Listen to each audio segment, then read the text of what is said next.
विद्यार्थियों, भारतीय शासन और राज्य व्यवस्था के अंतर्गत आज हम आतंकवाद के बारे में अध्ययन करेंगे। आतंकवाद जैसे इसके नाम से स्पष्ट है, लैटिन भाषा के टेरर शब्द से इसकी उत्पत्ति हुई है।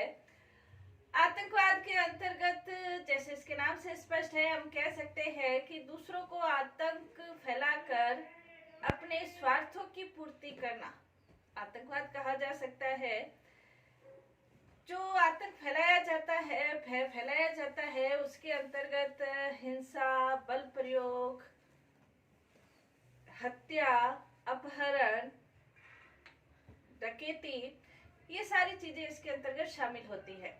आतंकवाद एक सामाजिक प्रदूषण कहा जा सकता है, जिसके अंतर्गत कुछ लोग प्रचलित व्यवस्था के अंतर्गत प्रचलित लोगों पर अपना भय दिखाकर, आतंक दिखाकर, उनके हत्या का माहौल बनाकर, भय का माहौल बनाकर, अव्यवस्था फैलाकर, हिंसा करके, उपद्रव करके समाज में ऐसी अव्यवस्था उत्पन्न कर देते हैं जिससे लोग अव्यवस्थित जीवन जीने की ओर अग्रसर होते हैं या अव्यवस्थित उनका जीवन हो जाता है।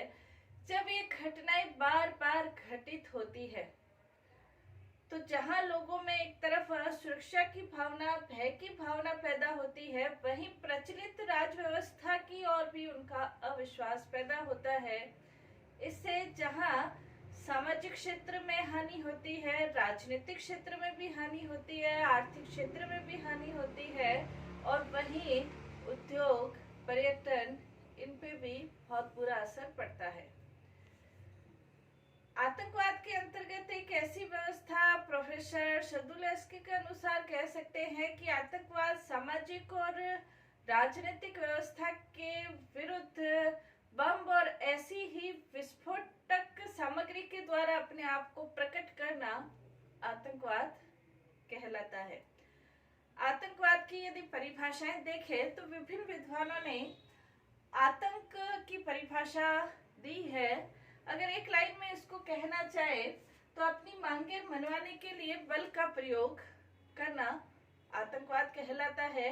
आतंक फैलाकर अपनी मांगे मनवाना आतंकवाद कहा जा सकता है।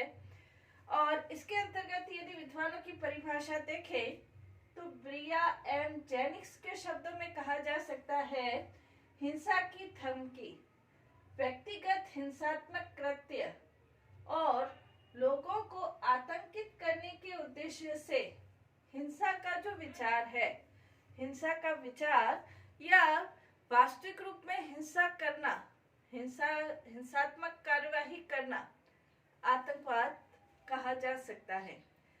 आतंकवाद के अंतर्गत ये नहीं है कि आतंकवाद कोई एक राजनीतिक आतंकवाद ही हो, बल्कि आतंकवाद को परिभाषित करने के लिए जैसे पॉल विलिंगटन ये कहते हैं कि आतंकवाद की परिभाषा देते समय हमें आतंकवाद के जो रूप है वो हमें ध्यान रखने हैं। जैसे युद्ध के आधार पर आतंकवाद, दमनात्मक आतंकवाद, क्रांतिकारी आतंकवाद, अक्रांतिकारी आतंकवाद, ये आतंकवाद के विभिन्न रूप है। अक्रांतिकारी आतंकवाद या उपक्रांतिकारी आतंकवाद के अंतर्गत हम कह सकते हैं कि ये आतंकवाद जिसमें कि राजनीतिक सत्ता के ऊपर कोई अधिकार करना नहीं चाहता, लेकिन राजनीतिक सत्ता को आतंकित करके अपने स्वार्थों की पूर्ति करना आतंकवाद का एक रूप है। तो ये पॉल विलिंगटन ये कहते हैं कि इसके अंतर्गत आतंकवाद की परिभाषा देते समय हमें इन सभी आतंक के अंतर्गत भेद करना चाहिए। इसी के साथ यदि हम देखें फेरिक डेविड के शब्दों में, फेरिक डेविड ये कहते हैं, राजनीतिक, सामाजिक, दार्शनिक, वैचारिक या धार्मिक उद्देश्य के लिए आतंकवाद का उद्देश्य कोई एक उद्देश्य राजनीतिक हो जरूरी नहीं है, सामाजिक हो जरूरी नहीं है।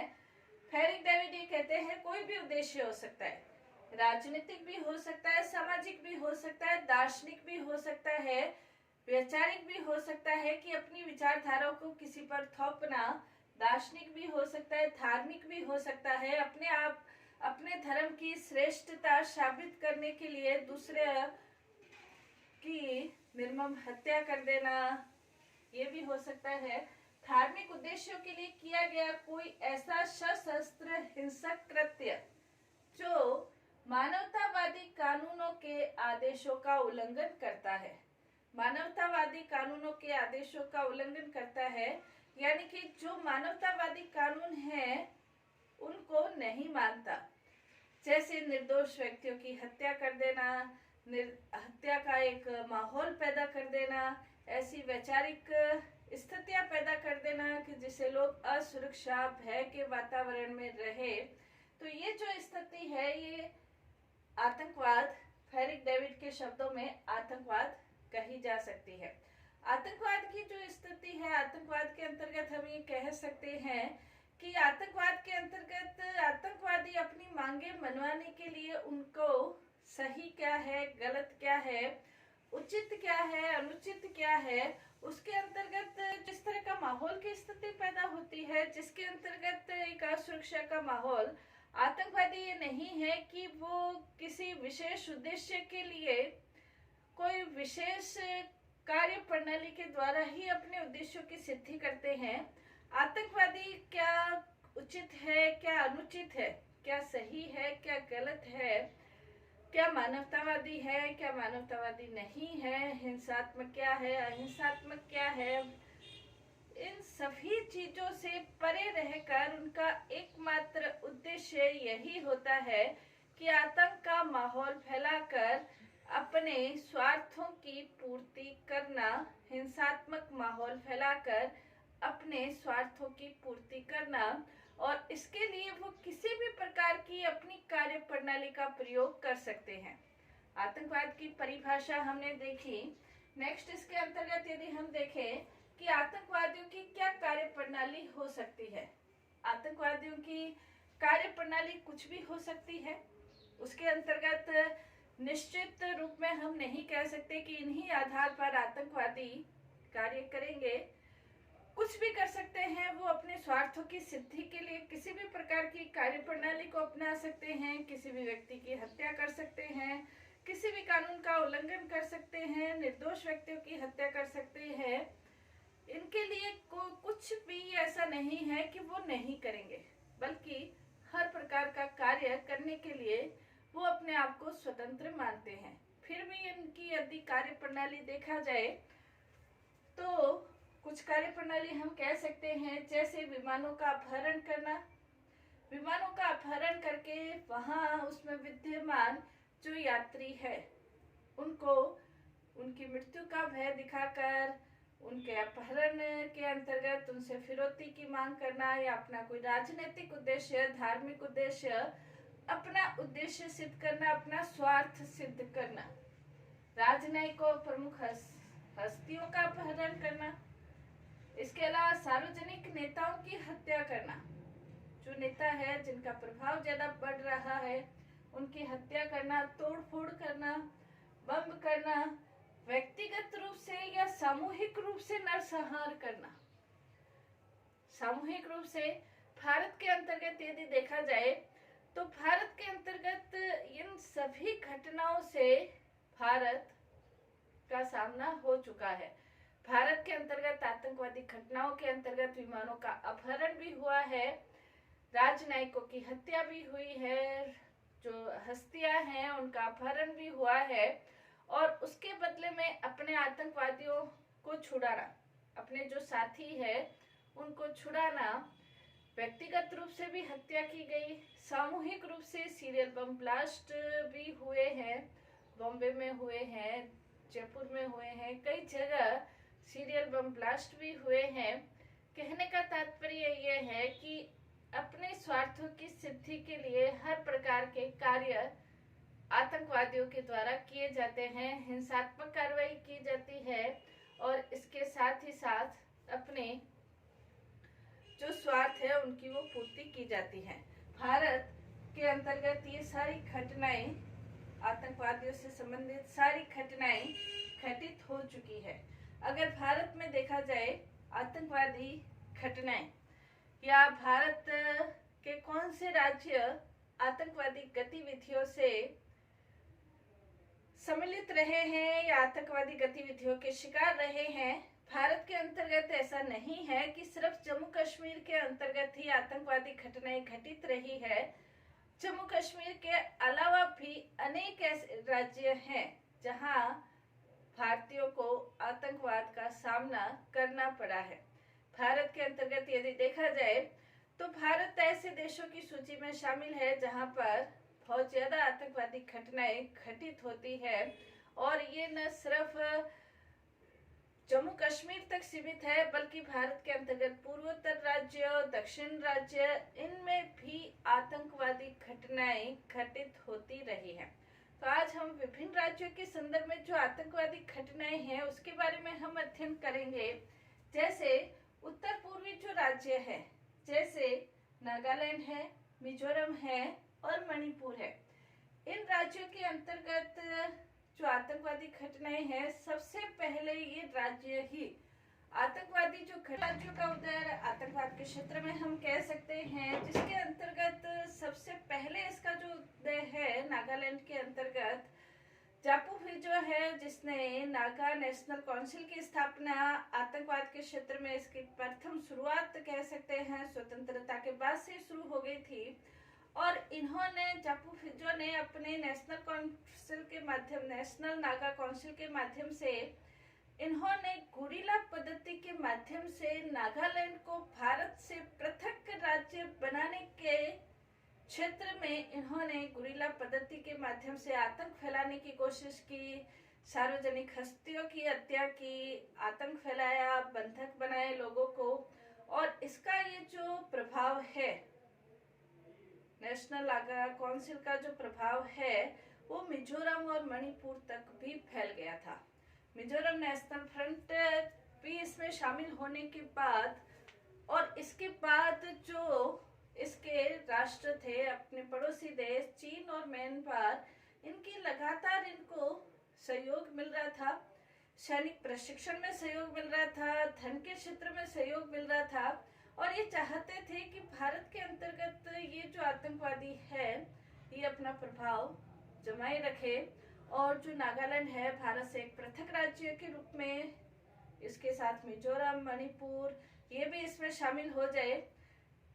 काफी टाइम तक ये चलते रहे, आतंकवादी घटनाएं चलती रही। 1985 में फिर 1985 में लालडेंगा और राजीव गांधी के बीच समझौता हुआ, और जहां सरकार ने एक तरफ कठोर रवैया अपनाया, वहीं दूसरी ओर समझौता वार्ता की, और दोहरी स्थिति के आधार पर फिर इनके जो 600 आतंकवादी थे उन्होंने भारत सरकार के समक्ष आत्मसमर्पण किया। और कुछ समय तक ऐसा लगा कि स्थिति थोड़ी शांतिपूर्वक हो गई है, लेकिन फिर भी अब तक भी कहीं न कहीं कुछ न कुछ उत्तर पूर्व के अंतर्गत आतंकवादी घटनाएं देखने को मिल जाती है। इसी प्रकार पंजाब के अंतर्गत जो आतंकवाद की शुरुआत हुई थी 1983 से पंजाब में आतंकवाद की शुरुआत हुई थी, और पंजाब के अंतर्गत इसके जो संगठन थे AISSF, All India Student Sikh Federation, Dashmesh regiment और बब्बर खालसा, ये आतंकवादी घटनाओं के अंतर्गत प्रमुख संगठन थे। सरकार ने इसके विरुद्ध बहुत कड़ी नीति अपनाई और इन संगठनों के ऊपर अपना नियंत्रण बहुत महत्वपूर्ण रूप से रखा, और इन आतंकवादी घटनाओं के ऊपर कुछ नियंत्रण भी स्थापित हो गया था, और ऐसा लगने लगा था कि अब ये पंजाब है वो एक शांत बन गया है। पंजाब को भी खालिस्तान के रूप में, पृथक राज्य के रूप में चेष्टा थी इन आतंकवादियों को पृथक राज्य के रूप में पंजाब की बनाने की।